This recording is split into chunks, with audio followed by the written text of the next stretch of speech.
Hang on a minute.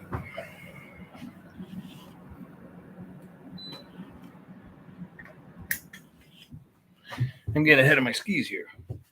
I could turn on the professional lighting or get rid of the air conditioning noise. And you know what happens when I get ahead of my skis? I face plant. Happens every year. Um, in any case, oh, heavy workout today. I'm feeling it. Welcome to the Writer's Life, place where you get the sight, sound, smells, taste of my writer's life, my particular writer's life, and where you get the truth, and nothing but the truth. Um, subscribe if you haven't already. Punch the like button and tap the bell for notifications so you don't miss out on one single super exciting video. How exciting they are. All right, they're a little bit stupid, but you know, I'm just having fun. All right, I almost did a Black Swan video yesterday with all that the Wagner group, supposedly gonna lead a coup into Moscow. Then they decided to turn around, go back when Erdogan of Belarus talked the leader, I forget his name, out of it. Anyway, I could bet an American institution that has known by a three-letter acronym had something to do with it, which means if it's ever found out, we could be facing nuclear Armageddon again. Anyway, that's not what this is about. So it's about being a rich writer. I don't know about you guys. Did you ever notice people just sort of assume that you've published a few books and now you're made of money?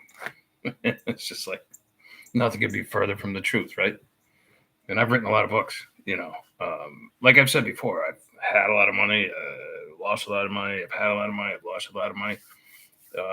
Like one writer said in this article, the 25 richest writers and what you can learn from them, basically. There's a link to it below because I'm not going to go through every writer or anything like that. You can read it for yourself. It's kind of cool. Like one of these writers says, like it's like making the first million is the hardest, but it's even harder keeping that million, right? And that's where I've always fallen off the horse. Like I'll make all this money and then I'll lose it. It'll just for one reason or another, because I suck at it. But I never worry about it because I know damn well that more will be coming. But these people are just unbelievably rich. So who tops the list? Stop it! Making a video here. Who tops the list? J.K. Rowling, who used to be living on welfare, right? Good for her. She's worth, on paper, or so they say, $1 billion, right? So she's a billionaire. She's probably worth, I bet you she's worth 5 times that. But, that's just what they're putting in there. Because don't forget, these people fill out tax returns and stuff. And I bet you very few of them actually pay taxes because they have teams. If they're that rich, they have teams of accountants who find all sorts of loopholes because we're all freelance writers. And when you're a freelance writer, you write off everything. Like my father-in-law, an accountant, God rest his soul. He told me once, you didn't hear from me, but write off everything from toilet paper to, 6 packs of beer. I do not write off my alcohol consumption. I just feel as though that's not fair. Doesn't make me like morally righteous or anything like that. It's just, I don't know. If I ever got audited, I could just picture the, the nerdy little guy, like going through it and like, you can't count beer, or whatever. Before I strangle him and stuff him in a bag in the basement. Oh my God. Mom, if you're listening to this, I'm just joking. So like, all right, I did a little homework. This is a professional outfit here, professional news source. So there's a lot of women on this list, like a lot of women. I don't know if that's the romance aspect or what. James Patterson's like number 2 though. However, he's worth, they say, 500 million. Again, I think he's probably worth a lot more than that, and maybe not in cash, but like in terms of intellectual property, he's probably worth a lot more than that.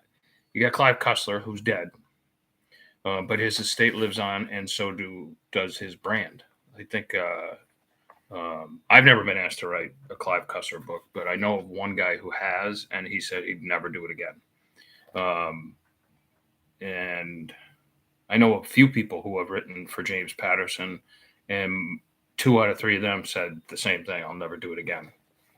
I mean, you get a paycheck. You get like, I think Patterson for a full novel was paying at one point $100,000. But that's it. You don't get any royalties or anything like that. You just get the $100,000. You're a ghostwriter, basically. You're not a ghostwriter. You're sharing the spotlight with him. But it's not a fun process. You gotta like go through all sorts of like, we want to see the first 10 pages. We want to see the second 10 pages. We get, this is wrong. This is wrong. I'd have to be pretty desperate to do it. But that's not to belittle the people who do it, because they might be like, wow, this is what I live for. So great. Everybody's different. But funny story about Clive Cussler when I won this baby. What year is it? Best paperback original, 2015 from Moonlight Weeps. We were doing big, they had photo shoots after and stuff like that, and Clive Cussler was hanging around. He's an old dude, even back then, right? This was 2016 for the 2015, and I was with my ex at the time, and like she got a picture with him, and he grabbed her ass. Dirty old man. He didn't care. Like, make an old man happy. But he's a nice guy. Cool guy. And I always loved his books. Dirk Pitt. Love those books. Love them. And I think, I'm not so sure there'd be a Chase Baker if it weren't for Dirk Pitt, and or Indiana Jones or any of those characters. Nora Roberts. Never read any of her books, but like, I'm pretty sure big time romance, right? Janet Ivanovich, she's mystery, romantic suspense kind of thing, right? I know another dude who has co-written a couple of books with her, but he writes for television, stuff like that too, and all that. And there's somebody, just look at the list, you'll see who else is on there.